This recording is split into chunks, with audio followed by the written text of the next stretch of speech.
চোখের হেফাজত করতে হবে। কি করতে হবে? চোখের দৃষ্টি।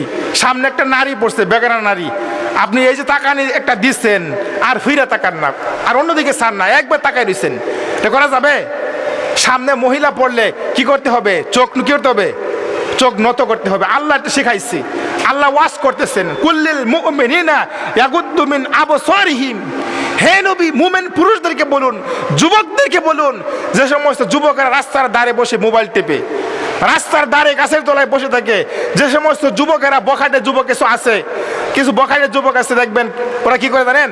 ওই যে গার্লস কলেজ, গার্লস স্কুল আছে না, গার্লস মাদ্রাসা, কিছু যুবকেরা ওই কলেজের গেটে দাঁড়িয়ে থাকে, ভিখারির মতো দাঁড়িয়ে থাকে, কি ঠিক না?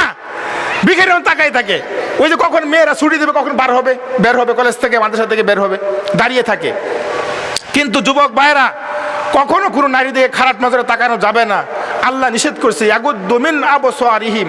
সাবধান, সাবধান, গোটা পৃথিবীর পুরুষ শোনো, সাবধান, যুবকেরা শোনো, ইয়াগুদ্দু মিন আবসারিহিম, চোখের দৃষ্টি সংযত রাখো। যুবক, তুমি তোমার মোবাইলের মধ্যে এমবি পড়ে, মোবাইলের মধ্যে তুমি কি দেখতেছো? মোবাইলের স্ক্রিনে নগ্ন ছবি, নগ্ন ভিডিও দেখতেছো, গাছের তলায় বসে, দোকানপাটে বসে, দেখেন না নিরিবিলি দোকানপাটে বন্ধের মধ্যে বসে কি করে যুবকেরা কি করে? নগ্ন ছবি দেখে। আল্লাহ এটাই বলছেন, ইয়াগুদ্দু মিন আবসারিহিম, তুমি তোমার চোখের দৃষ্টিকে সংযত রাখো। সুবহানাল্লাহ, সুবহানাল্লাহ বলেন।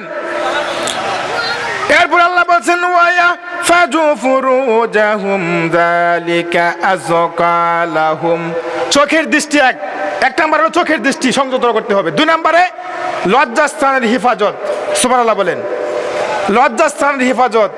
অনেক যুবক আর অনেক ভাইয়ের আছে রাস্তার ধারে দাঁড়ায় দাঁড়ায় প্রস্রাব করে, আছে কি আছে না? অনেক লোক আছে দাঁড়ায় দাঁড়ায় প্রস্রাব করে। তো কিভাবে হেফাজত করে লজ্জাস্থানের?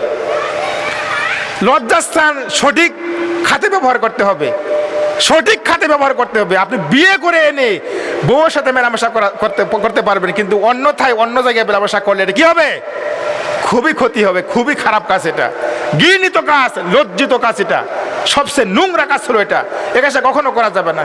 এজন্য আল্লাহ রাব্বুল আমিন গোটা পৃথিবীর যুবকদেরকে লক্ষ্য করে বলেন, পুরুষদেরকে লক্ষ্য করে বলেন, ও পৃথিবীর যুবকেরা, পুরুষেরা, কি করে চোখের দৃষ্টিকে সংযত রাখো, চোখের হেফাজত করো। দুই নম্বর লজ্জাস্থানের হেফাজত করো। আল্লাহ বলছে, যালিকা আযকা লাহুম। এই দুইটা হলো উত্তম পবিত্রতা, উত্তম পবিত্রতা। সুবহানাল্লাহ। এই দুইটা হলো উত্তম পবিত্রতা। আল্লাহ বলে, ইন্নাল্লাহা খাবীরুম বিমা ইয়াসনাউন। আল্লাহ বলছেন, যুবক পুরুষেরা চক্ষু দিয়া যা কিছু করো, লজ্জাস্থান দিয়া যা কিছু করো, সে ব্যাপারে আমি আল্লাহ সব খবর রাখি, কি ঠিক কিনা?